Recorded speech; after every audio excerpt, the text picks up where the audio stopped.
Welcome to Commander Central, episode 222, and today we're going to take a look at the legendary creatures of Zendikar Rising. I'm Dana. I'm Max. And I'm Chris. Gentlemen, welcome back to the show. How's it going this Friday afternoon?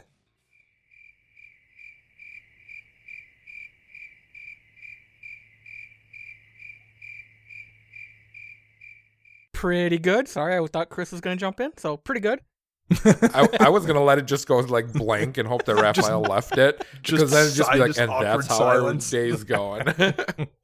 It's definitely been a weird day. I told these guys this already off the air, but we went to start recording and I got the recording program opened up and everything and like, okay, make the call. And I couldn't remember the name of the program Skype. I'm like, is it, it's not Teams. It's not like, for some reason, my brain just lost the word Skype for a full 30 seconds. So, I don't know, maybe I'm getting old. That could be it. Well, no, because there's like Zoom and... Right, yeah, I mean, that's what I was going through every like program I use for some different thing, and I'm like, how can I be forgetting the name of the program? So... Yeah, like one of the originals. Is it ICQ I'm using? Am I using MSN Messenger? No. So, we got there. So, happy Friday, everyone. Weekend coming up, and it's fairly nice out, and we live in the Midwest, so nothing's on fire, basically, so that's good. But it got cold very, very quickly. Autumn is definitely upon us. There's no kidding ourselves about that for sure. So I'm looking at my news app and for the weather, and it's supposed to be like 80 next week. So, you know, that's just Wisconsin weather for you. I'm still fine with 80. In my old age, I'm much more comfortable when it's warm than I am when it's cold. All I know is I may or may not have gone to bed with my window and a fan in it running and woke up to my bedroom being like 45 degrees one morning this week. Nice. I mean, it's pretty good sleeping when you're that cold, so at least got a good night out of it, probably. Yeah, the morning was a little quick to awaken. Well, my animals in the house have been super crazy because after the whole COVID thing last spring and then school didn't pick back up after spring break, so my wife and son have been home more or less for the last 6 months. I mean, not that we don't go places or anything, but like the animals have gotten used to having 3 people in the house off and on for good chunks of the day, and now that they are both back in school and I'm the only person here working from home, they just come stare at me.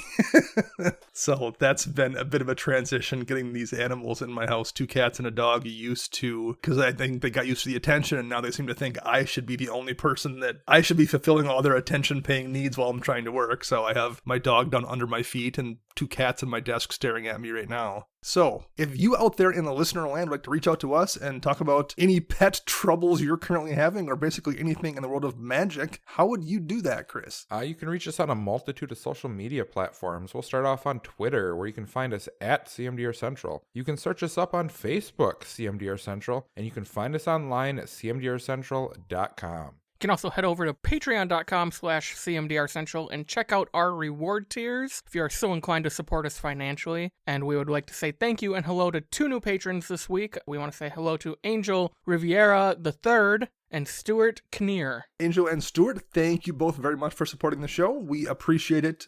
And thanks for everyone out there who supports us, even if it's just by upvoting or clicking like on your podcast app of choice. It means a big deal in terms of engagement. So thank you everyone for any support you can give us. We really do appreciate it. I think we have an ongoing contest right now, don't we, Max? Yeah, so on Twitter, we are giving away a copy of the Magic the Gathering novel, The Gathering Dark. It's the first book in the Ice Age cycle. All you got to do is retweet that tweet and follow us to be entered to win. Very cool. So we will get that out by the end of the month to whoever has done that. We'll draw up a winner and send that out. I think that's about it. I think we probably can jump straight into this main show topic here, since there's quite a few of these legends to talk about. This wasn't something we were initially going to do. We did the set review last week, and we mostly focused on dual face cards because they were so kind of weird and interesting and difficult to evaluate. And we talked a little bit about the legends briefly at the end, but then after the show was done this week, we kind of got talking and thinking, and there's a lot of very interesting legends here that we really didn't talk about or pay attention to, so we decided to do a second show kind of going over all of them and coming up with, rather than like doing a power evaluation kind of thing, we wanted to just talk about how we would build these if we chose to build these commanders. So might as well just go right down the list alphabetically, and I will read the first one off here to you. Akiri, Fearless Voyager, 1 white and red, so Boros 3 mana for a legendary creature core warrior. Akiri is 3/3 and says whenever you attack a player with 1 or more equipped creatures, draw a card. And she also has activated ability for 1 white. You may unattach an equipment from a creature you control. If you do, tap that creature and it gains indestructible until end of turn. So this is the second Akiri we've gotten. The first one was a partner back when we got those partner commanders. That was also kind of equipment or artifact focused. This is much more equipment focused and is pretty good, I think. I think if I was currently playing some kind of a Boros equipment commander, Jorkadine, or like the Akiri Bruce combo you sometimes see, I think this is probably better than most of those, and I think it's pretty clear how you'd build it just with equipment. You guys have any thoughts on this commander? Yeah, I definitely think it's a really good equipment commander. I've actually seen a few people brew Akiri on their streams as like their weekly show. What I find interesting is that this really makes you kind of avoid Voltron. Most times people do like a Voltron commander for Boros, but this is, you need a stable of bodies so you can get a multiple draw triggers. Oh, it's only 1 or more creature. That's good to note though. It's per player. So if you attack, 1 person with 4 creatures, you draw a card. But if you attack 3 people, each with 1 creature, you draw 3 cards. So you are being rewarded with spreading around those attacks a little bit, and therefore you're rewarded by probably having multiple creatures, each with multiple equipment. Yep. I like that too. It creates a different playstyle than what you oftentimes do see with an equipment deck where you're stacking everything onto 1 creature for, kind of a one-shot, usually commander damage kill on someone with, let's face it, Aurelia, usually if you're playing Boros.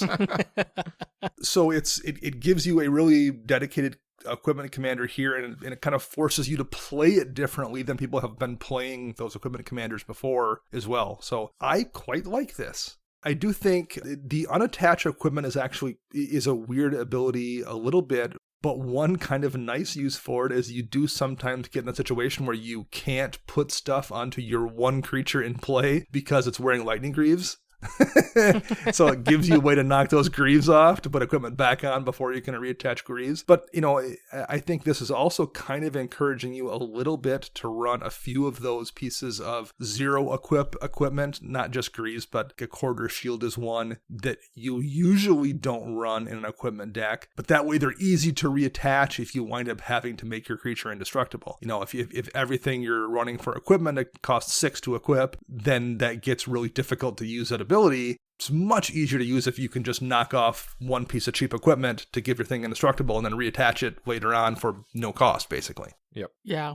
This also will make use of all the utility equipment creatures, that most equipment decks run, by usually just having them on the board to reduce equip costs or tutor up equipment. You can equip those suckers and start swinging at your opponents and draw some cards, because it's not a damage trigger, which is great. Yeah, that's a good point. Like, you play that Stoneforge Mystic, which is obviously a fantastic card, but it tends to then just kind of sit there after you cast it, because it's went and got your thing and doesn't get used that much beyond that. This gives you something to do with it. Or like you said, your Pure Steel Paladin, for example, that is going to reduce those equipment costs. It makes it much easier, or encourages you to then use it proactively versus just using it as a reducer for that Aurelia that you're putting 4 swords on or something. All right, let's go to the next one here. What do we have next, Chris?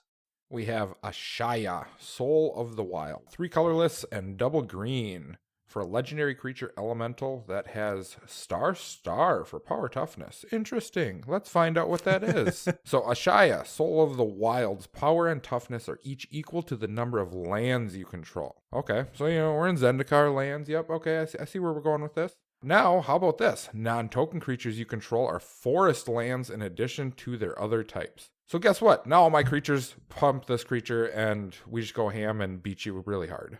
And there's a lot of kind of weird things that affects too. When this is in place, suddenly Cyclonic Rift no longer works on your creatures, because Cyclonic Rift is worded non-lands and your creatures are all now lands. So Cyclonic Rift now doesn't destroy your stuff. But now Armageddon just wipes the whole board. On the other hand, right, Armageddon does.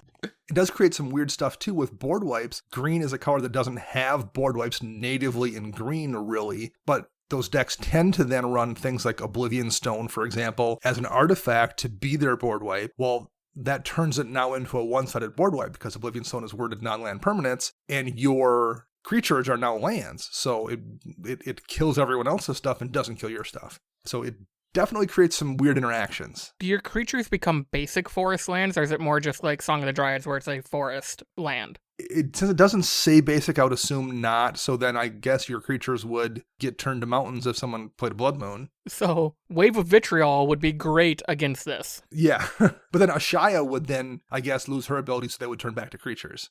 There is a giant Twitter thread about the Blood Moon interaction and this card done by one of the WotC staff. Essentially, how the lairs work is Ashaya would go away before all your creatures turn into mountains. Okay.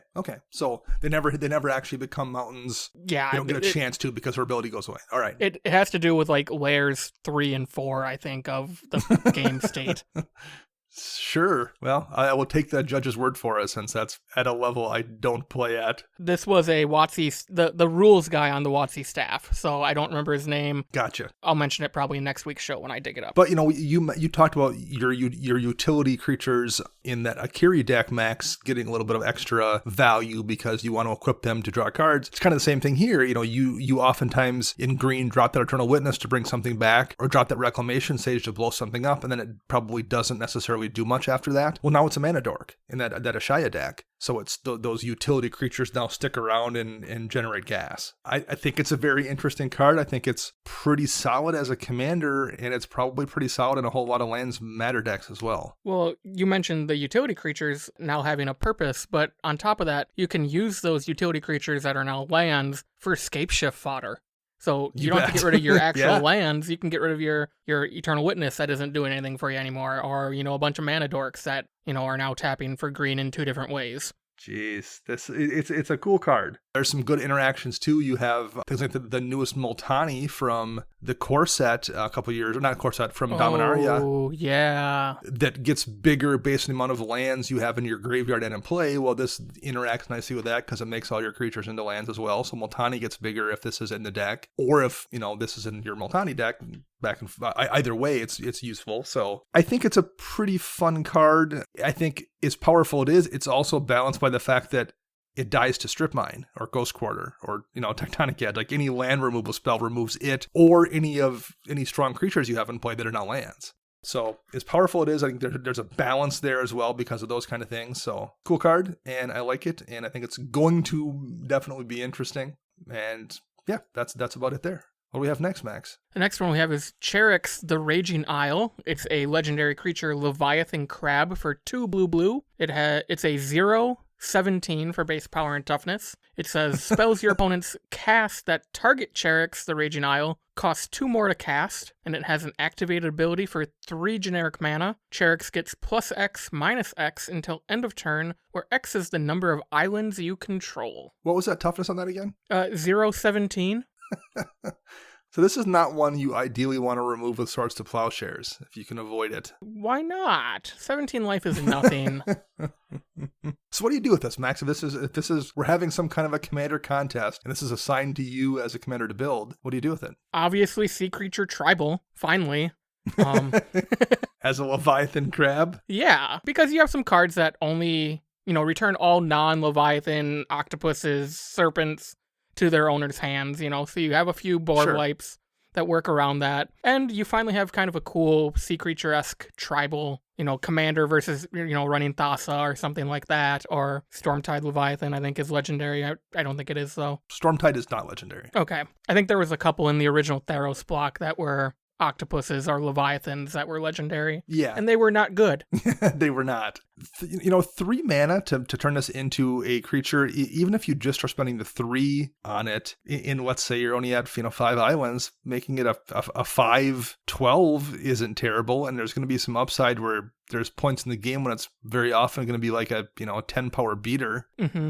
And the longer the game goes, the stronger it gets. It does and it doesn't, though. You really have to watch how many islands you play. Right, you have to be cautious and not be running too many utility lands in that mono blue deck because you are rewarded for having islands out for sure. And it's tough to ramp lands in mono blue, at least compared to green. So you're still going to kind of be limited probably to roughly the amount of islands as the amount of turns you've taken for the most part. Yeah. What do you think about it in like an Arcades deck? I think in a wall deck, that would be great. I mean, it's a big butt. I know some of our patrons are brewing this already, and I've seen a lot of copies of Tetsu from Dominaria, the one that lets you, on creatures with power 1 or less, can't be blocked. That slots right into this deck because you can declare an attacker, they can't block, then you activate its ability before damage, and, now they're getting hit with 12 commander damage for 3 mana. Right. No, that's really solid there. And most of those Arcades decks run a couple of those backup cards that allow creatures to deal damage based on their toughness as well. So even though it's not a defender and it doesn't get that bonus from Arcades, there's still usually a couple plans in there. Assault Formation, I think, is one of them in that deck that people tend to run. So there are a few backup plans that'll let that turn around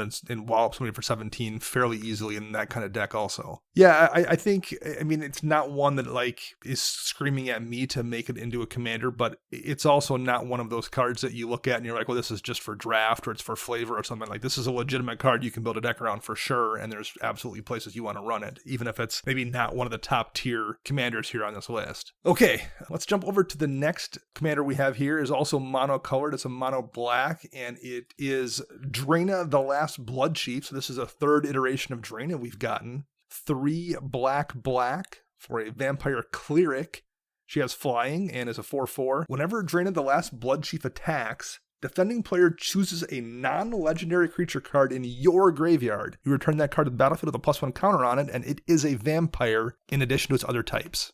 So basic reanimator kind of thing, but your opponents choose what's being reanimated. So you probably want to either give them all terrible choices, which for the most part, reanimator decks tend to not be running, 1/1 creatures that aren't a threat. They tend to be running things that are always a terrible choice. And black lets you sculpt your graveyard to a degree too. There's ways you can knock things out of your graveyard in black pretty easily to leave them with only bad choices, even if you do run some other things that might not be that impactful if you get back. I think in the 99 of any vampire tribal deck, I don't know, I feel like for the most part, people tend to only run kind of bomby vampires in their vampire tribal deck. So swinging with a 4/4 with flying, and you're going to bring back whatever good creatures in your graveyard, be it another older Drana or just any of the, a ton of good vampires that tend to be around in vampire decks, is probably still really good value as well. I think as a reanimator commander, I don't know. I don't know if I'm going to take apart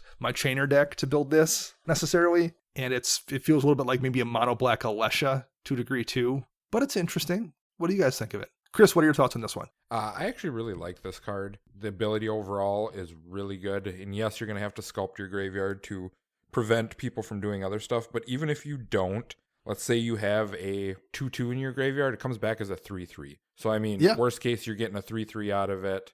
I like this card in a stacks deck, honestly. Something that allows you to do stupid amounts of like, I'm going to sack this, you have to sack that. And then, guess what? Now I'll just bring this back and I'll sack it again. So you have to do this and do that and all that. Hey, there's a Fleshbag Marauder and a Merciless Executioner in my graveyard. Good luck. Pick one of them. Yep. I don't care if these guys come back. Do you?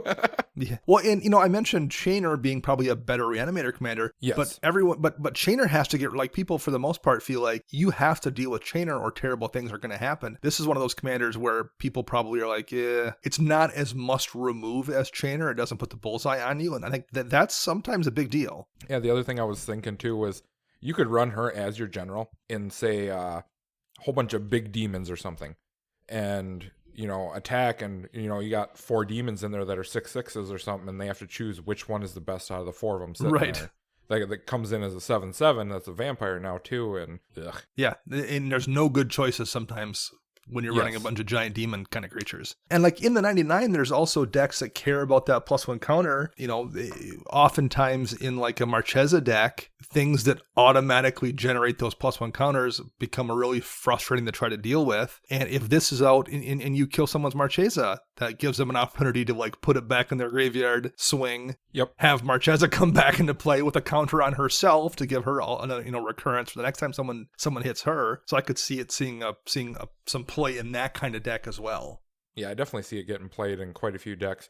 Not sure if she's going to be at the helm, but definitely inside of the deck. Yeah, and I think that was true the last one we had too, which was also a solid card, and it felt like it didn't necessarily want to be something you built as your commander, but I've seen the second Drana show up in a ton of decks in the 99. So this feels a little bit like that. And, you know, she's a cleric too, and that's kind of relevant. We have a few things that care about clerics in this set we'll talk about. So getting one more good cleric if you're playing a cleric tribal deck is also pretty useful. Or party, which we got a couple of things we'll talk about here too, yeah.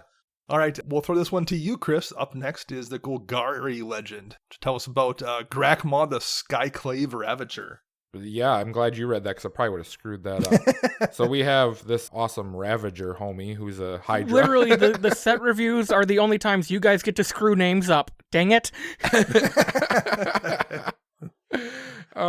So for Grakmos, we have a 0/0 for 3 mana. We have 1 colorless and Golgari. So let's find out why it's a 0/0 and how we're going to make it bigger. So Grakmos Sky Clave Ravager enters the battlefield with 3 +1/+1 counters on it. Whenever another creature you control dies, if it had a +1/+1 counter on it, put a +1/+1 counter on Grakmos. Now, when Grakmos dies, create an XX black and green Hydra creature token where X is the number of +1/+1 counters on Grakmos. So, what do y'all think about this card?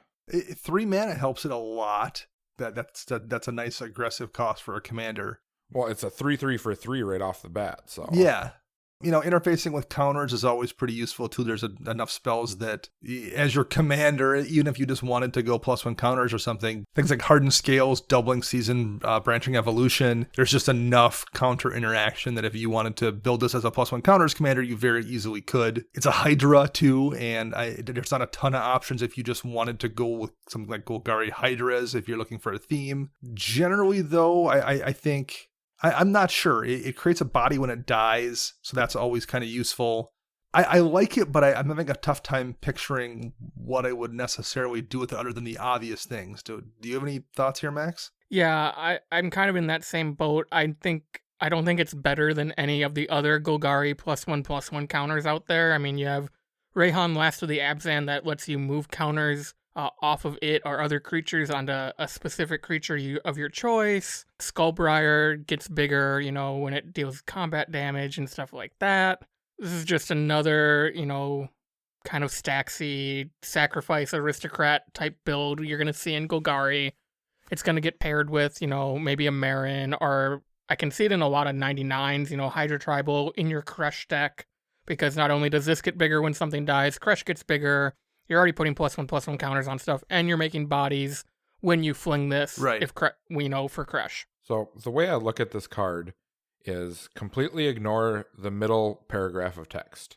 So don't worry about when it dies, you know, if another creature dies or anything. Look at it as a 3/3 for 3 mana that when it dies, you get another 3/3. Yeah. And just take it as that, and then it could go in any deck then. I mean, it's a 3/3 that replaces itself when upon death that's huge in my opinion. Yeah, no, I tend to agree. It's a good. It feels a little bit like, I mean, it doesn't play like it, but like it feels a tiny bit like a legendary Thragtusk, where it's just a value generator. Like everything about it is kind of a piece of value. So, and that tends to be a little bit better. I agree. And that kind of thing is a little bit better in a 99 than it tends to be as a commander. But I also could see it as a commander on its own for sure, even if it isn't totally splashy. Again, I think this is a little bit like Cheryx maybe, where like it's not demanding you build it as your commander, but I absolutely can see build paths and see how you can build a really effective deck out of it. It's definitely not a filler card. And I like the art a lot, actually. I think that's a really nasty looking creature too. So Max, we'll throw it to you here. What do we have next? Up next, we have Kaza, Royal Chaser. It's a legendary creature human wizard for a blue and a red mana. It has a 1/2 body, and it has flying and haste. And it also can tap And then the next instant or sorcery spell you cast this turn costs X generic mana less to cast, where X is the number of wizards you control as this ability resolves. What do you guys think about this one? The first thing I put in the notes is it feels like a fixed version of I actually wrote Melek in my notes, but what I meant to write was Mizzix. Yep. Mm-hmm. Which tended to be very easily abused, or at least it was a little bit frustrating to play against because you definitely got to a point in the game where you just got fireballed and really couldn't stop it. This can do a similar thing because there's silly things you can do with this where, tap it and then there's a bunch of wizards that let you untap stuff and use those to untap it and tap it again. And there's ways to really generate a good bit of cost reduction on a big sorcery, kind of like you do with Mizzix. But I think it's a lot more work to do it. So in a fair way, sometimes you look at a commander and say, this is just a lot more work than this commander. And the first one is a fair commander. So the second one, you're just walking uphill both ways for no reason. Mizzix is somewhat broken, I think, a little bit. And this feels like a fair version of Mizzix where yes, you have to work harder for it, but I think that's okay maybe in this case. How about you, Chris? I just can't get behind this card at all. There are so many other better wizard builds than this. I don't think this really pays off enough to go straight up wizards for it. The ability is cute and everything, but hey, when I tap all that and, I'm going to reduce this fireball by 30 mana or something, and someone's like, guess what? In response to the ability, I'm a Cyclonic Rift everything, and you're going to be like, oh no, and just cry. You are very much asked to run X spells, or at least big mana spells in this deck for sure. Yeah, because, the other spells are just, they're value for what they are already, so you want the big mana stuff. But then you got to run around, have X amount of, a body of wizards sitting there to even get this to really kick off. And I'd rather just play mono blue wizards and go infinite combo that route because it's a better themed deck, better built. It's just everything's there for you, pushes you into a better win, where this one you're playing with so many what ifs and chances. And I suppose that is it for you, let's take a chance and see what happens. Sure. Now, one thing you definitely can do with this is you can get the art altered to be Shaquille O'Neal in a genie costume, and this could be your Kazam Royal Chaser deck. If you've always wanted to build that, you could definitely go that route. So I forgot that was even a thing.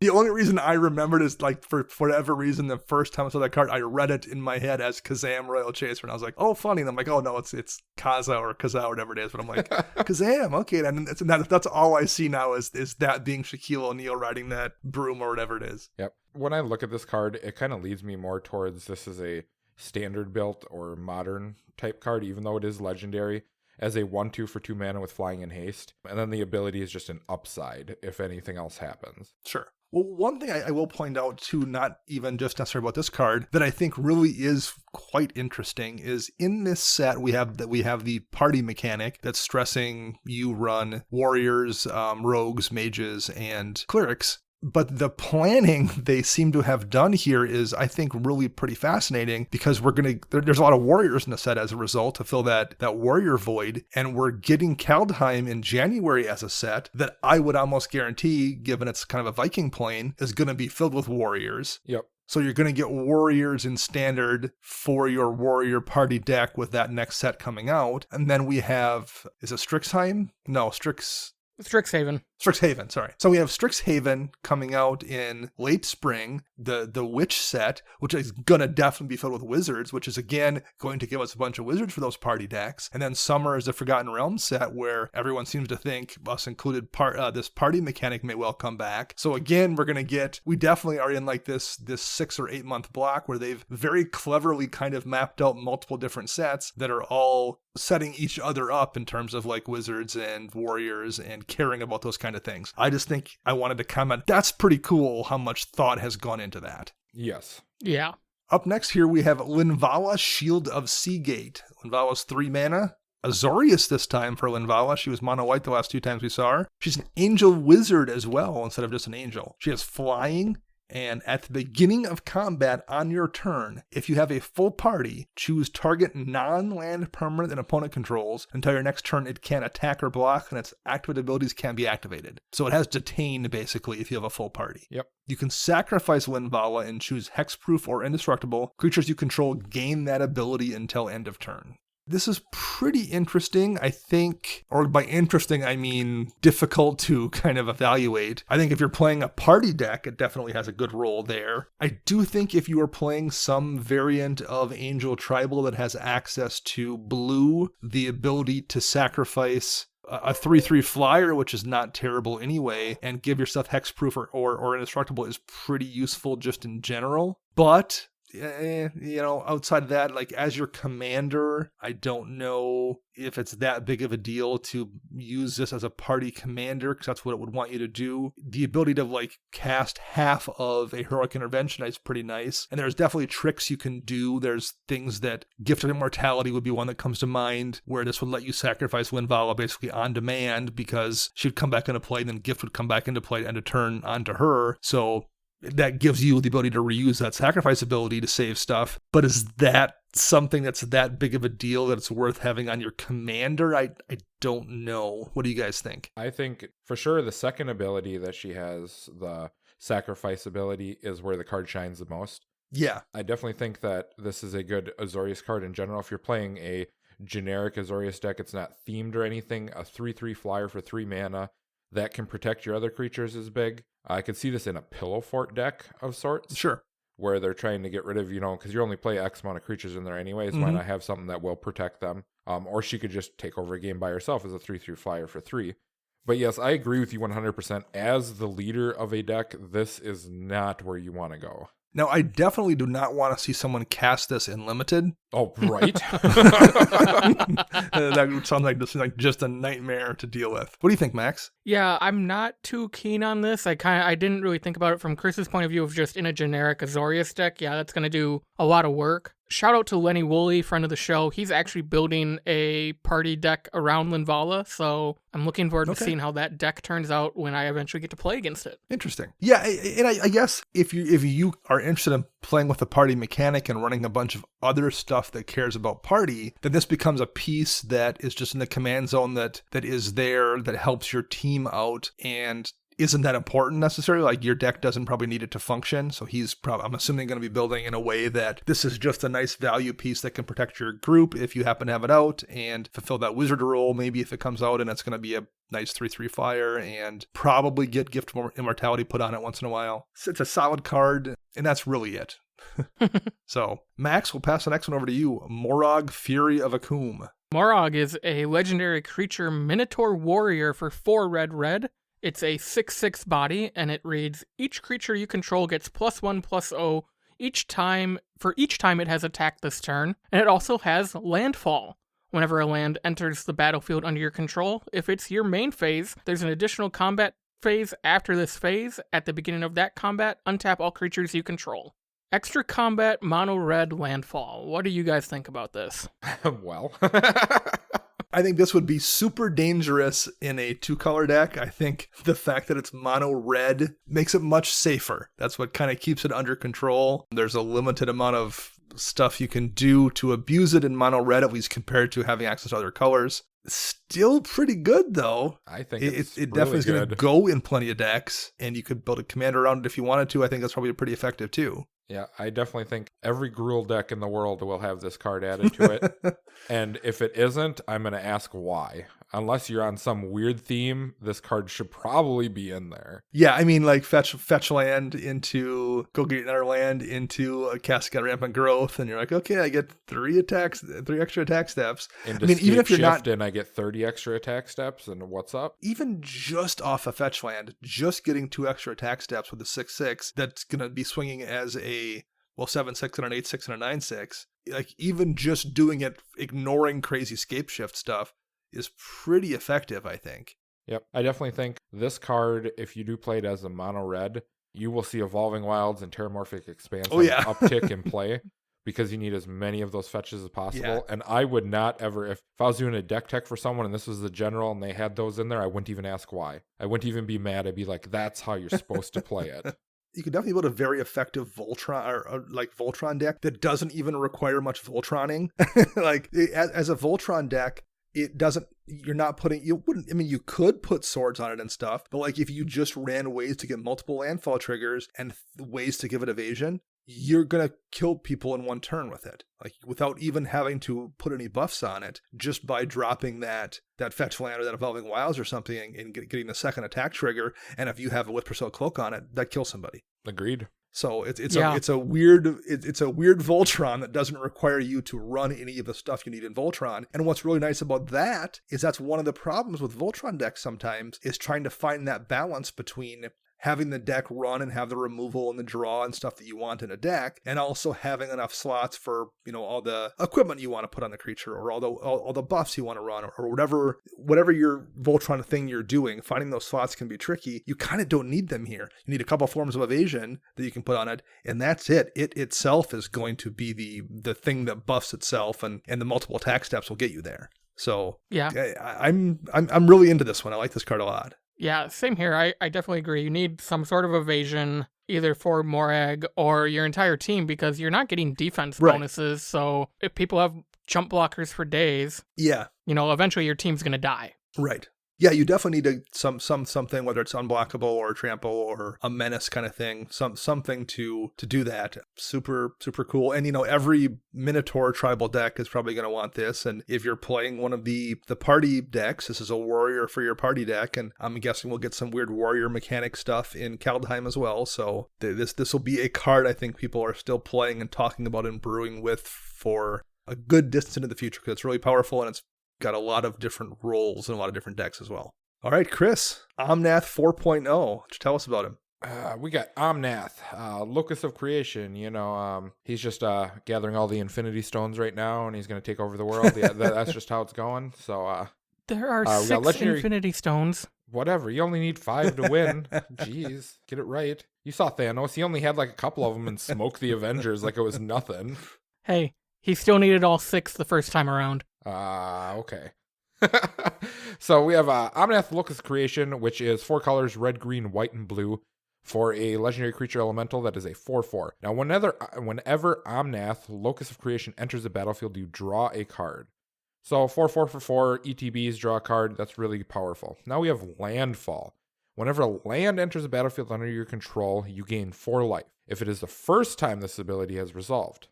Now, if it's the second time, you gain the 4 colors of mana that it costs to cast Omnath. And if it's the third time, Omnath deals 4 damage to each opponent and each planeswalker you don't control. Oof. What do you think of it, Chris? I think it's really good. This is definitely, I did a lot of research on this today because I wanted to see what kind of combos went in with this. And it definitely seems like this could become a CEDH card really, really fast. But actually, a lot of people are looking at it as not quite as powerful. It could be food chain based, could be all that other stuff, but all you're gaining out of it is the ability to tutor up your combo stuff. Otherwise, It's not like it's broken by any means compared to maybe the other Omnath that was, elementals and kill things and rah. Yeah, I think it's a good, there are sometimes those commanders, Corval's an easy one to use, where it's really strong in like a CEDH environment, but it's so easy to be strong with in non-CEDH that it becomes kind of a difficult thing to deal with. I think this definitely seems like it has some CEDH application with food chain especially, and I think there's some infinite loops with ghostly flicker kind of effects. But if I see this coming down outside that environment, it's good, but it doesn't feel like it's going to accidentally be broken. Yep, and I think they were able to do that due to the way that they worded stuff. For first time that this ability has resolved, this happens. Second time, this happens. So you can't just infinite chain, blink him repeatedly and be like, oh, now I'm just going to ping you guys for infinite damage and stuff like that. Because after the third land, nothing else happens. Like if you go fourth land, you need a new Omnath to start the whole chain over again. Now, I'd say that said, every time someone drops a fetch land, and again, this will be a deck where they run a bunch of fetches, maybe even Evolving Wilds kind of stuff, getting 4 free mana every turn is huge. But it also kind of I'm less concerned about them gaining 4 life from the first one. And, the 4 damage is a big deal, but I think it'll put a bullseye on Omnath's head, and it's, it is a 40 life format. You can take a few of those shots. That gives you a few minutes to deal with it too. So, yeah, it's solid. I honestly think the best upside to this card is the ability to draw when he ETBs. And, gaining 4 life off the first trigger is awesome. Then flicker him, he comes in, draw a card. Play another land, if you have a extra land plays, and gain more life, flicker them again, draw another card. I mean, you could almost storm base this. I know I read an article about this, that a guy was building this as a storm based deck to go up, 4 mana, flicker him, do 2 more land things, get another 4 mana, and just storm off into, I don't know, Grape Shot maybe? I don't know how you actually win with it, but... Well, and I will I was thinking of this just before we started recording, and I'll just throw this out there. If anyone listening wants to jump on the Twitter birds and hashtag 5-color Omnath, so that would be the number 5, COLOROMNATH. So hashtag 5-color Omnath, and guess what the eventual name of the 5-color Omnath will be, because it could entirely show up in Commander Legends. I mean, like the last 3 have chained off relatively quick. The last 2 have chained off relatively quickly. If you guess correctly, we'll send you something. I don't know what it'll even be, because I'm just kind of thinking of this as we go, but hashtag 5-color Omnath and try to guess what the eventual 5-color Omnath. I will save the hashtags with whatever you're guessing for the name, and anyone who's right will send you something. So that sounds good. How many entries can I put in? I have my own guess as well, but I'll wait to see what the ones are put out there. But I think we're definitely eventually going to get one just for the meme. So I don't think it'll be in the Legends, but who knows? It could entirely show up there. So well, I have noticed that recently Wizards has really been putting out a lot of 5-color stuff. So it would not surprise me at all. Just something, and I think what it is to appease the Commander fan base, so they have you bet. The ability to do more different weird shenanigans with decks. So gives 5-color Omnath, and then you can just run Omnath Tribal. Well, what was the thing we saw this week? I guess we could have mentioned it earlier in news, but they announced some statistics they had pulled, and Commander has grown 3 times its user base in the last, 3 years, Max? Yeah, 3 years. Something along those lines. 3 years went tripled up, the user base. Well, because it's a format that you can... It's like Eternal. It's like playing Legacy or Vintage or whatnot, but you don't have to put the money into it. You can play anything. I mean, I can walk into a store and play a deck. You don't have to put the money into your decks. You don't have to. I can walk into a store and play a $100 deck against $500 decks, $1,000 decks, and still have a good time. So, I mean, that's the upside to it. My Adelaide's deck that I'm playing right now, I could very easily play that deck 95% of where it's at right now for under $40. Oh, even better. There's a couple of cards in there that are a little expensive, but like the deck doesn't need, like the Volcanic Island is in there, and that doesn't need that. I mean, that's not like an important part of the deck. So I could easily pull a couple of those things out, and that deck would be very cheap, and it's been quite effective so far. Yep. All right, we've kind of drifted a foot, Max. You want to read the next one to us here? Aura, Skyclave Aerophant, is a legendary creature core cleric. It's 2 white and a black for a 3/3. It has lifelink, and whenever it or another cleric you control dies, return target cleric card with lesser converted mana cost from your graveyard to the battlefield. It's a cleric commander. I mean, we need more of those. And it's in Orzhov, where most people are doing the cleric thing. In Orzhov, we're running Tymna and Ravos, the 2 partners. Yep. That's all I have to say about this. I kind of, I think it's a good commander, but I kind of agree. I think you are going to build this with clerics, either just general cleric tribal to be value clerics, or definitely Shadowborn Apostles will work good in this deck if you want to go that route. That gives you an option there too. It can function as a cleric in your party. It's a good legendary Orzhov card, so you put it in your Kethis the Hidden Hand deck, and it's fetchable with 5-color Sisay, so there's plenty of decks. It will be in the 99, but I think like if you're building the deck, clerics or apostles will be what you do with it, and that's my guess. Any thoughts from you here, Chris? I don't even know. I pulled up Scryfall quick to look at how many cores there are, like the core creature type, and there are 64 of them. So, I mean, within your black and white, so... Sure. I mean, if you want to go cores, yeah. Tribal, I mean, you did have another one in Eiley that was a core legendary, but I don't know. I think, basically, for me, this would be another card to help round out my, party mechanic and stuff like that. Yeah. Why don't we jump down to Pilath World Sculptor then next, 4 red and green for a legendary creature elemental, 5/5. When Pilath World Sculptor enters battlefield, create a 0/1 green plant creature token for each basic land you control. That seems very familiar. And it has landfall. Whenever a land enters battlefield under your control, put 4 +1 counters on target plant you control. So it's Avenger of Zendikar. The difference would be it only cares about basic lands, not all lands you control. And it puts 4 counters on 1 creature versus putting 1 counter on all of your creatures. It kind of seems like, Avenger got his power sucked out by the Eldrazi or something. A little This bit, is what yeah. happened. Yeah. and I guess if it was just an Avenger Zendikar in the command zone, that would probably be too much. Oh, that would be way too much. Yeah. No, I can't even imagine. Max disagrees. Max is like, no, that'd be fine. No, It that's better fine. be like 5 totally color. fine. I don't even think this needs to be like it's the closest thing we're gonna get to an Avenger Zendikar, and that's reason you just would build it Landfall or build it plants, and it's people like this is going to be a kitchen table commander. Like people that are playing at home with their friends and their significant others and their kids that don't ever go to shops or don't ever go to GPs. This is the kind of thing they like just love, just big dumb stompy green creatures, and it reminds them of Avenger. And Avenger is a huge kitchen table kind of card, so like this is just going to be beloved by Timmies everywhere. Hey man, don't give any shade towards Plant Tribal. I'm ready to build this for Plant Tribal. I mean that in the best way possible. I know you do. Just goofy, fun stuff, and this is just a perfect example of that.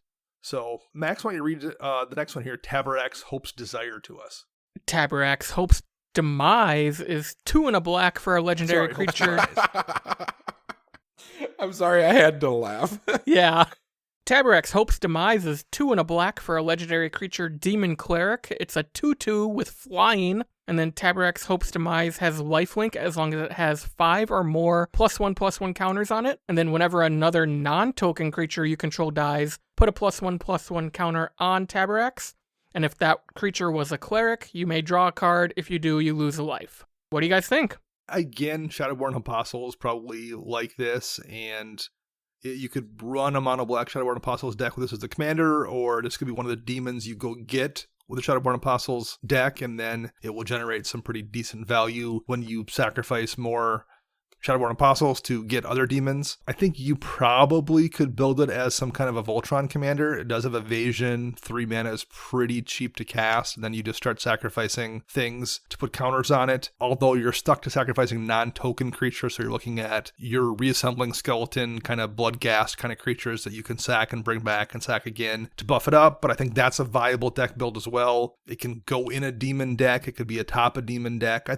I don't think this is, again, it's not a crazy card, but I do see multiple paths you could build it if you wanted to, for sure. How about you, Chris? I was actually looking at this for my Alesha deck.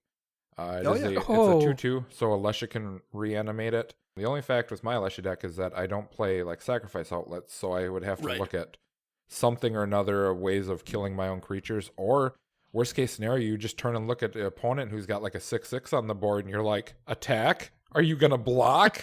Come on, block. Yeah, because it puts it into perspective for people. Like, okay, you're swinging, so he's gonna keep getting bigger if I block all these little creatures you're sending at me, but you're just gonna keep reanimating them. So you put them in the conundrum of, do I block, do I not block, and all that fun stuff. How about you, Max? What are you thinking with it? I really like this for a demon tribal deck. It's the cheapest CMC-wise legendary demon in Magic, and then you have 98 other demons to play around with, so you can, do Liliana's Contract, or just run a bunch of fun demons where you don't have a 9-drop in your command zone like you typically see with demon decks. And then there's enough stuff in the artifacts that can do the +1/+1 counters, and you have some sacrifice outlets built into those as well. So I think it'd be a really cool deck as a demon tribal commander. For sure, I would agree. We'll go on to our first 5-color commander here, although technically she only costs white to cast. We have the second Tazri, 4 and a white for Tazri, Beacon of Unity, and she's a human warrior, so that's another creature that can be part of your party. This spell costs 1 less to cast for each creature in your party. So ideally you're probably trying to get a few party creatures out below the curve to cast her first, and then cast her for cheap mana, still allowing you to do other stuff on the turn you drop her on turn 5. So she can be kind of aggressive there. She also has an activated ability, a hybrid 2 and blue, hybrid 2 and green, hybrid 2 and red, and hybrid 2 and black. Look at the top 6 cards of your library, and you can reveal up to 2 clerics, rogues, warriors, wizards, or ally cards from among them, and put them in your hand, and the rest go in the bottom in a random order. So you can spend between 4 and 8 mana, depending on what colors you have available, to draw a couple of party-based creatures. So this would definitely be a deck that cares about party mechanic kind of stuff, and I don't know what else you would really do with it. You could run 5-color allies. That is the other thing. Oh, that's true. Yeah. because it does say or allies, and That's it a good allows point. you to Yeah. tutor them up. But by far, this is the commander for the party mechanic, in my Yes. opinion. It's no ifs, ands, or buts about it. Kind of reminds me of like Kenreth or Golos type build, where it's a one color to cast, but you have, the other colors in the pip, so you can play 5 colors if you want, or you could play 3 colors or 2 colors, whatever else you want to do, but still be able to get the mechanic to go off. That's a good point too. Yeah, you do not have to play this as a 5-color commander. There's very much the option here to just play it as a 4 or 3 or whatever you want. However you want to do to get to that party mechanic, you can leave out colors and just cast that activated ability using colorless mana. So yeah, that's a very good point. Yep. The one thing I did put in my notes for this card is that since party mechanic is so new, that the amount of the good stuff for having the mechanic going off is very limited. So you're going to have to definitely look at other avenues for winning, whether, your enchantments, your auras or whatever that pump your whole team or anything else, but this is something to keep an eye on going into the future, as we were discussing before, that the party mechanic seems to be something that's going to be recurring. So this could be the general that's going to pop off one day. Right. This could be the commander that like your party deck is kind of meh with it right now. And 6 months from now, or I guess more like 9 months from now, when we eventually get that Forgotten Realm set, that could be way, way different. Yes. And they are always adding, especially wizards, but like warriors, rogues, and clerics aren't exactly rare creature types either. So they're always adding new ones that help you out there. So it's not like it's even without specific party stuff, you're probably pretty frequently going to be getting new upgrades just by virtue of them printing a good wizard or a good warrior or something. Yeah, because this could definitely be a deck where you run, 40 creatures in it, 50 creatures in it, just to activate the ability and be like, okay, what do I need? Look at the top 6 and, oh, well, this one really works out right here. And then, well, whatever, I'll grab this other one to go with it. And then, you just have fodder for later. Yeah. And I always like to point out cards that work nicely with Braid of Fire, just because I think Braid of Fire is a pretty sweet card. And any commander that has an activated ability doesn't require a tap that you can do during your upkeep when you get that sweet free Braid of Fire mana. Yep. This is another one. So yeah, this doesn't speak to me at all, but I would bet it will make an effective commander for people who want to play with that party mechanic. Yeah, it talks to me though, because I really want to pick this up because party seems like it would be fun, but I'm gonna have to wait for the actual good mechanic. Right. All right. I will pass to Chris. Varzal, the Split Current.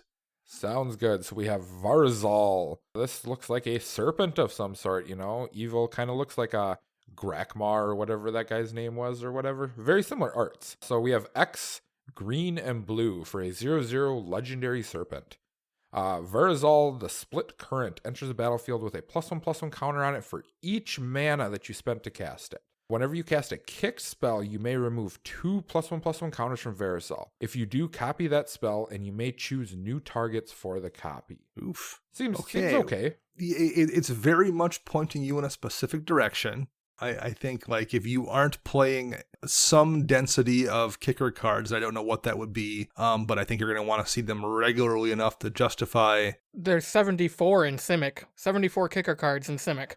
Okay, so there's plenty to choose from, although definitely some are not great. But I think you definitely need to have some amount of them in a deck, whether it's 10 or 12 or 18, I don't know, because if you're not copying kick spells, it's just kind of a vanilla beater. That's true.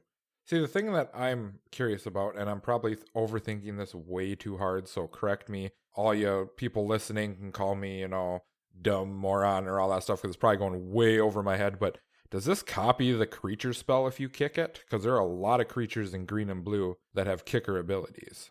There's even some text on here that says a copy of a permanent spell becomes a token. That's a new rule change I think they've just instituted in the last couple months, where you now can, if you copy a spell that happens to be a permanent spell, it just makes you a token of that spell. So copy Obstinate Baloth after you kick them. Yep. Yep. But unlike some of these commanders where we looked at them and been like, well, you could do this and you could do that, I just think you have to play kicker here. And I don't know if you don't, I don't know if there's a reason to run this. Yeah, I know Simic's always been a color that, tries to draw me in, but all the decks end up becoming the same. Like this is based on +1/+1 counters again. And it seems like all the Simic stuff is on counters and kind of just pushes me away from it because they all end up being very similar decks and become quite boring to play, in my opinion. I tend to agree. I think this one is, even if it's going to be, it will be a little bit different than most Simic decks just because you're going to run so much kicker stuff. True. But it's also going to look the same as the next person's Varazal deck because they're going to be doing this because it's just going to make you build kicker. And I think the good kicker cards that are worth copying are going to be fairly obvious. So you're going to choose the same 15 as the person next to you chose for their deck for the most part. So, yeah, I think it's a deck that's going to wind up. That was kind of the problem with maybe it isn't a problem. It's up to you, I guess. That was one of the things when we pulled some stats at EDH Rec about the Gitrog Monster. Gitrog Monster was very, very similar I think it was the most similar between decks. So, how much overlap was there between all the Gitrog Monster decks in our database? When we looked at it, that was number one in terms of overlap because you're just running the same dredge cards for the most part. And you have to make that deck kick right. off. Yep. And the same thing is going to be here. I think this will wind up being the same way where you just have to run the same kicker cards to work. And maybe that isn't a problem, but it's just what it's going to be. Yeah, so. See, I wish this card was made probably 10 years ago. So then all the new stuff coming out, you could pull it out of, wipe the dust off it and be like, surprise! And, yep. But no, it had to come out now. And we did get a kicker commander-ish in Dominaria, I think. Is it Halar the Fire Fletcher? But it's red-green, so there's no overlap between the two of them. There's the mono... Isn't there the mono-green, gorilla? It has kicker, but it doesn't really care about anything else being kicked. But yes, there was one, but I forget the name of it. But it doesn't care about anything else, so it would work in both decks, but it doesn't really synergize with anything special. Grun has a kicker on it. Yep. So Max, we'll throw the next one to you. Yasharn the implacable earth.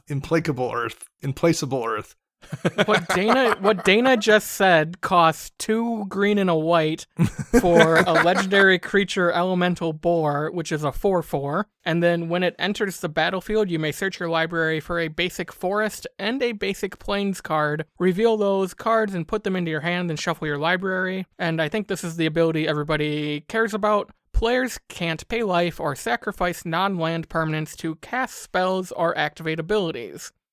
That's fun. That's nice and scumbaggy. I literally have one thing to say about this card. Just one thing. And that is that this is Linvala's long-lost cousin, twice removed, on her father's side or something like that. It was the family pet before Christmas dinner. And you go get the commander tax basically covers itself. Yep. Because you go get the lands and put them into your hand, so you will always hit your land drops at least, and you're in colors to let you get free extra land drops if you're playing an exploration or burgeoning. I can definitely see a bunch of cards I want to run in this deck, Conjurer's Closet to blink it, things like that. And it's got the defense baked in with how the players can't play life or sacrifice stuff, but I don't entirely know what I would do with it. I don't know how I would build it as a commander or what my plan would be other than to shut people down. Yeah, this is straight up hate bears. Maybe you'll see people replace Gaddock Teague with this and then put Gaddock in the 99. And I think that's what I remember when this card was previewed. Twitter kind of was like, "This is terrible. Why do you want this in your command zone?" And I get it. People are assuming the worst. It's going to be in a hate bears deck where it's not going to be fun to play against. So I think the challenge is finding a way to make this fun to play against for your opponents. See, I definitely see this as a 99 card. The abilities on it are just phenomenal. I mean, honestly, you look at it, and if you're playing the 4-mana grab 2 basic lands or whatever spell, this card just auto-replaces it, in my opinion, because you get a creature out of it with another ability built into it. So granted, they don't come into play, but they go to your hand, so it doesn't really matter, in my opinion, that way, unless you really need the ramp hard, because I'd rather have a 4/4 beater sitting there that prevents my opponents from doing anything.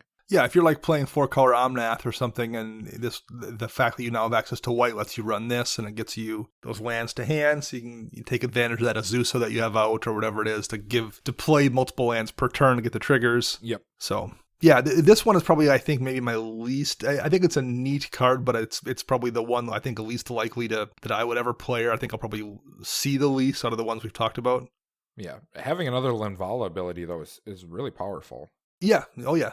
So, second to last here, we're into the Z's, Zagras, Thief of Heartbeats, 4 black and red for Vampire Rogue, 4/4, has flying, death touch, and haste, And this spell costs 1 less for each creature in your party. So we have a party commander technically here in Rakdos colors, which is kind of strange. Other creatures you control have Death Touch. And whenever a creature you control deals combat damage to a planeswalker, destroy that planeswalker.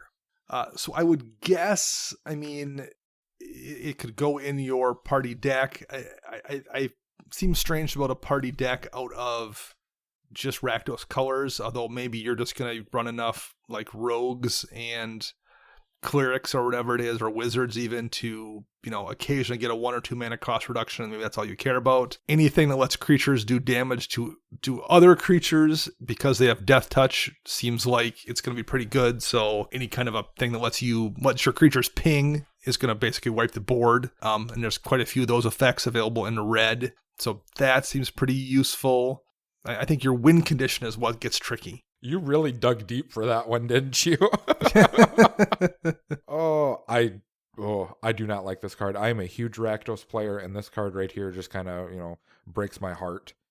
It just, overall, the CMC, yes, you can reduce it for what you get, and the abilities, I don't think it's good enough in Rakdos, honestly. There are so many better cards in Rakdos that would, put you ahead better, and you'd have more fun playing than this card. How about you, Max? What do you think? Card really doesn't speak to me in that sense. I did read a really cool deck write-up on this card done by Andy Zupke over at, I believe, Cardsphere he writes for now. So It was kind of like a pingers deck, Sure, kind of using the stuff we've seen in your Glissa deck, Dana, along with ways to get your creatures in to deal with planeswalkers to just, be able to destroy them right away. So go read that article. I'll post a link on it in my Twitter so everybody can read that article. Very cool. Yeah, Andy's a good guy. He's part of the show, and we've played a few games with him at a couple different events over the years. Yep. So yeah, check out his article. And yeah, that's, I think the big problem with this deck is not how to build it, but it would be how to win with it, maybe. Yeah, I definitely think this is a 99 card. In my opinion, this is not your commander. Okay. Max, why don't you drop the last one on us here? Xerath the Trickster. Xerath the Trickster is 3 blue-black for a legendary creature, Merfolk Rogue. It's a 4/4 with Flash. It has an ability for 2 blue and black. Return an unblocked attacking rogue you control to its owner's hand. Put Xerath the Trickster from your hand onto the battlefield, tapped and attacking. And then whenever Xerath deals combat damage to a player, you may put target permanent card from that player's graveyard onto the battlefield under your control. So last week, I actually talked about being interested in this deck. A few issues I've kind of come across since kind of looking more into it is, one, Xerath has to come from your hand, so you need a way to get it to your hand before you can even use its ability. Yep, it's definitely not another Yuriko. Right. Second, like I said last week, this is going to be a pain to do over virtual EDH, so I've had a few of our patrons ask me, hey, have you mocked anything up? And at this time, it's going to get put on the way back burner, like this burner's not even on, but the pot's just going to sit there. Maybe on and start to brew a little. I tend to agree. Yeah, the fact that it's going to be difficult to play at webcam immediately scares me away from it a little bit. And it's in Yuriko colors. Yep. Right. So you're fighting with a very similar effect with Yuriko. Sometimes that's fine to have something that's less of a threat. And we talked about being fixed versions of Mizzix before. Maybe this is a fixed version of Yuriko because Yuriko was super strong. But I don't know. I think sometimes I think Reanimator is a mechanic that people like enough that they'll play a less powerful version of it because it's still really strong. I don't know if this is worth jumping through all those hoops or not. I don't know as the commander. This is definitely another card I could definitely see in 99 of a lot of decks. I mean, still just a 4/4 for 5 with Flash is big. And you don't need to use the ability, to return stuff. If he just gets through with like a Whisper Silk Cloak or something, that just does the trick too. Yeah, I think if you're playing a rogue tribal deck, like something like Sig River Cutthroat, it probably definitely goes in your existing rogue deck already, and it's a rogue for your party mechanic, whatever. Flash is always super useful. Interesting card, but I think there's the asks are kind of big on it, is kind of how I feel. I agree. Any final thoughts from you guys about these legends before we wrap things up? How about you, you, Max, first here? I think some of these are really interesting. Some of them being focused on the party mechanic are cool, especially the fact that we all have the inclination that we're going to get more party stuff in the next 4 standard sets eventually that are coming out, unlike Right. something like Energy or even Vehicles. When Depala came out, we didn't know if Vehicles were going to keep going. They did, but we weren't sure. We're pretty sure to know that this getting worse. Yes. Right. But we definitely know we're going to get Warriors in Kaldheim. We're going to get Wizards in Strixhaven. We're going to get all 4 party members in the D&D set. So I think I'm kind of in Chris's boat. I'm really looking forward to a year from now talking about party again, and I think maybe we'll do that. But I kind of agree with both of you. A lot of these feel like utility cards, and I think we kind of felt that way about the entire set. They kind of feel more utility, great in the 99, not really on their own type of cards. Yeah, I would agree. There's a lot of stuff here that makes an individual deck better, but doesn't feel like it's an auto-include in every deck. But I kind of like that. I like stuff that's just good, but not great, and it requires you to make a decision versus like, this is definitely getting jammed in every white deck, like Smothering Tide or something. Yeah, I agree. So I've been very happy with the set so far, and I'm looking forward to getting a lot of these cards. Yep. All right, that's going to wrap it up for us. Thank you for listening, Commander Central. I'm Dana. You can find me on the Twitter birds at Dana Roach. You can find Max at CMDRCentral_Max, and you can find Chris at WiseSquishy1. Our show is edited by Rafael Garcia. You can find him on the Twitter birds at Ursa Bearwalker, and our podcast theme is Retro Future Dirty by Kevin McLeod, licensed via Creative Commons. We will be back next week with another show. Until then, I am Dana. I'm Max. And I'm Chris.